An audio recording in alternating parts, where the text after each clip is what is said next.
Yeah, my name is Dave Mamet. I'm a regular guy in a cowboy hat. I beg your pardon. I'm a regular guy in a cowboy hat. I happen to be here on the set of Redbelt.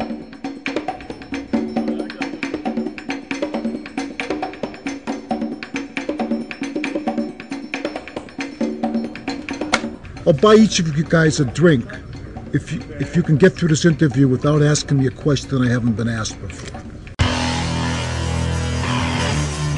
Well, the whole idea is like in the world of as I understood it, in the Gracie family, there's one Redbelt, right? It's Helio Gracie, who was the founder. He and Carlos Gracie founded it. So the idea is that there are various levels of distinction, and that there are various levels of the black belt, but beyond that, there's only one red belt. Well, I wouldn't know if I'd call it an action movie. It's a fight movie. I think that's what I'd call it. And I did some movies with a bunch of action, and then we did Heist with Gene Hackman, Danny DeVito. I did Spartan with Val Kilmer. Did a couple other movies, some action sequences, but this is a fight film. It's kind of, I would say it's a cross between the kind of 1940s American fight film, like The Setup, and a kind of homage to the samurai films of Kurosawa. But it's not, I wouldn't call it a mixed martial arts film. I wouldn't call it an action film. To me, it's a fight film. You! Yeah, you! Here! The question is, how do you film Jiu-Jitsu? And I think one of the reasons nobody has made a movie about that is because it's kind of under the radar. It seems like it's not as filmable as the striking forms. Yeah. So we want to finish it before that. You're setting the pace for me. Well, I talked to a lot of the bigs, and they said I don't get it. Either they didn't get it or they didn't get me or something like that. And finally I went to Sony Classics. I did a couple of films for them.